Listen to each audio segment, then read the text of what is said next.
Hey, I'd like to welcome you to another episode of the Mission Matters Business Podcast, your source for all things business. My name is Adam Torres. You can follow me on Instagram at AskAdamTorres to keep up with my book releases, book tour schedule, signings, all that other good stuff. Always love to connect with you there. And as always, if you'd like to apply to become a co-author of one of my upcoming books, just head on over to the website, missionmatters.com, and click on Become an Author to apply. All right, so today I have Dr. Airies Davis on the line, and she's founder and CEO over at Workforce EQI. Welcome to the show. Thank you, Adam. Thanks for having me. So excited to get into today's topic. I mean, I know you have some workshops coming up and some opportunities there, but first, before we get into that, I do want to get into what you're doing over at Workforce EQI. So first, tell us a little bit more about your firm, please. Absolutely. So I'll start by saying I always like to start with statistics, right, as a doctor in me. But if I look at research says that 80% of success in the workforce, so when you are in the workforce and you're going through day-to-day interactions, 80% of that is based on emotional intelligence, while only 20% is based on IQ, that intelligence quotient. So a lot of people ask me, so what's the difference? What is emotional intelligence? It's the sexy word that a lot of folks are throwing around in our atmosphere, but no one really kind of understands what it is.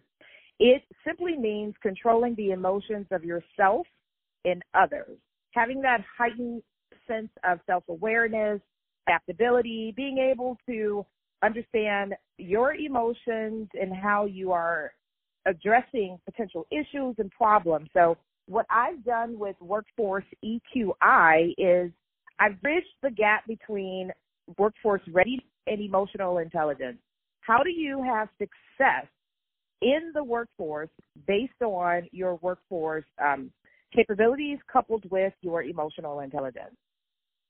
Oh, I love it. And I mean, I know I'm just an EQ guy. I was from the beginning. I mean, the first time I read Daniel Goleman's work or even Mitch Anthony, I mean, that was probably one of my first book on sales was Selling with Emotional Intelligence. And that's when oh my gosh, this is years ago, but I remember those. And once I kind of understood my aptitude and what I was at, I'm like, oh, I'm pretty good at this part of things. So I'm going to probably stay on the people side of things. And I guess that's part of the reason I ended up on a podcast. Right? Who would have known? Right? But I knew immediately. I'm like, oh no, this speaks to me. You're ahead of the curve, Adam, for sure. And I often reference research from Daniel Goleman. So you are ahead of the curve.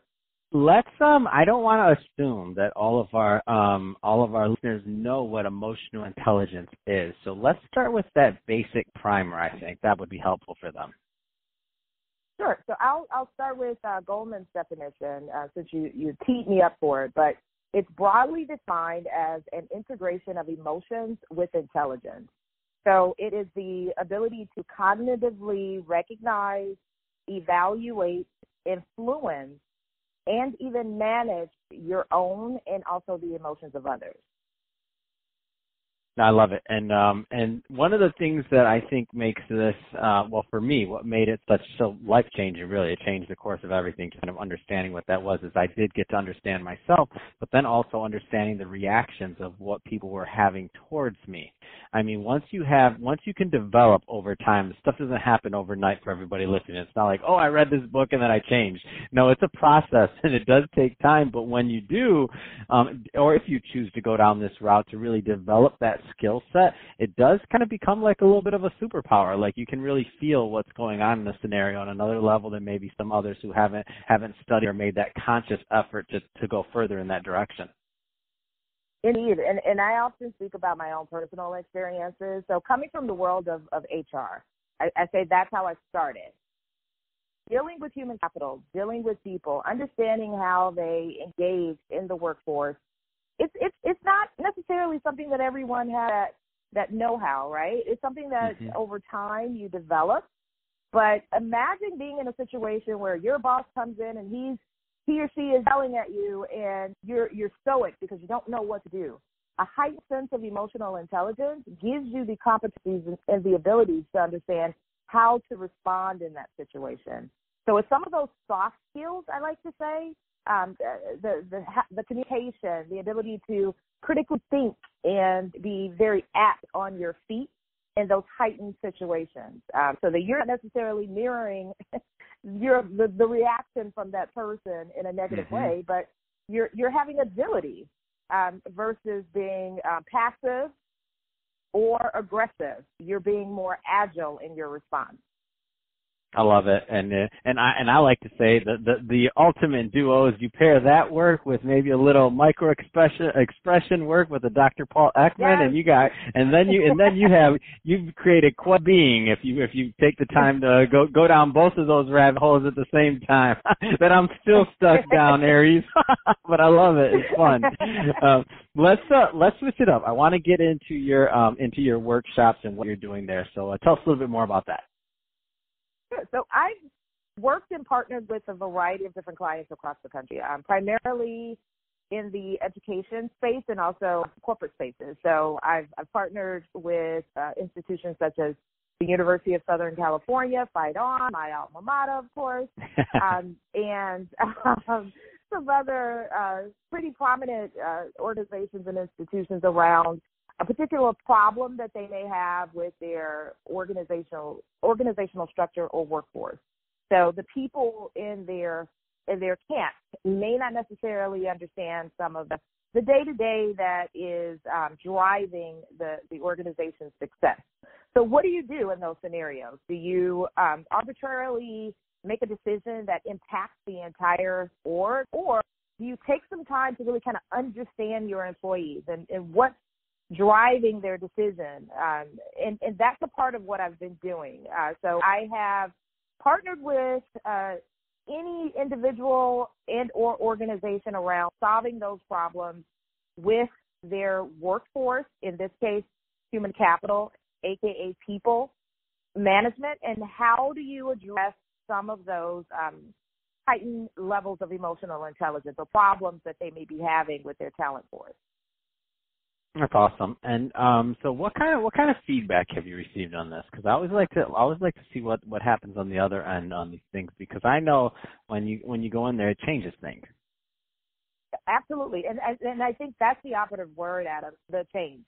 So you go in with someone. I'll say, for example, I worked with a large school district, and I was particularly focused on superintendent. I had a superintendent with a fixed mindset. And for those who don't know what that means, it's just simply someone who, this is how I do it, this is how I've always done it, and this is what works.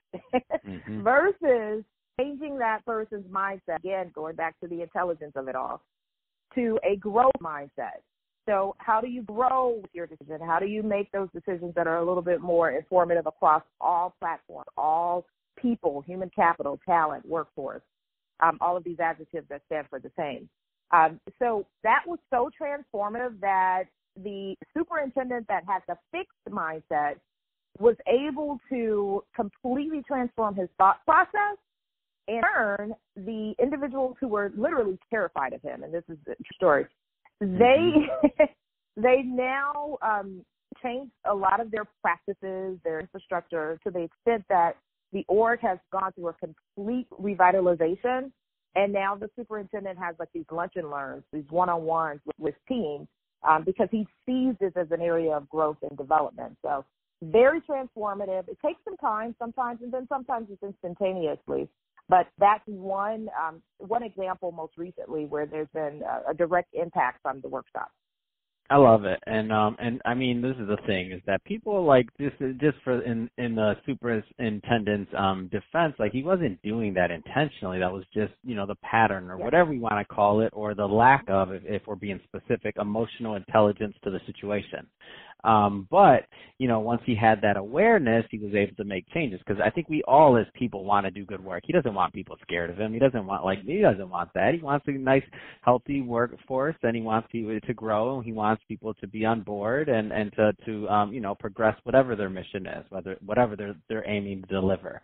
So I think this emotional intelligence kind of layer just adds to what somebody's able to do and how they're able to communicate more effectively and ultimately can really increase results in whatever the business or organization objectives are.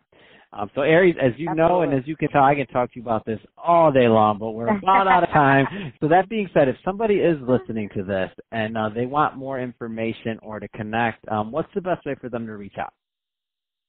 So 3 ways, Adam. So I'll start with my website, which is entitled Workforce, WORKFORC,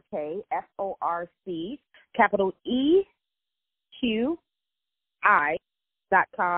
You can also follow me on any of my social media platforms at Airies Davis, AIRIES Davis. And I am a LinkedIn guru. I often post a lot of my materials and free materials on LinkedIn. So love to have you follow me on any of those platforms. Fantastic. Well, hey, Airies, awesome having you on the show today and having a discussion on both your workshops, emotional intelligence, all the great stuff that we talked about, so great stuff there. And to the audience, as always, thank you for tuning in. Hope you got a lot of value out of this. Hope you had a lot of fun listening because we had fun making this for you. If you did, don't forget, subscribe to the podcast. If you're watching this on our YouTube channel, Mission Matters Business, subscribe to the YouTube channel, and let's take the conversation over there. Let's not let it end here. Definitely leave us some comments on the video and what you thought, and any other kind of questions you had there. And Airies, thanks for coming on the show.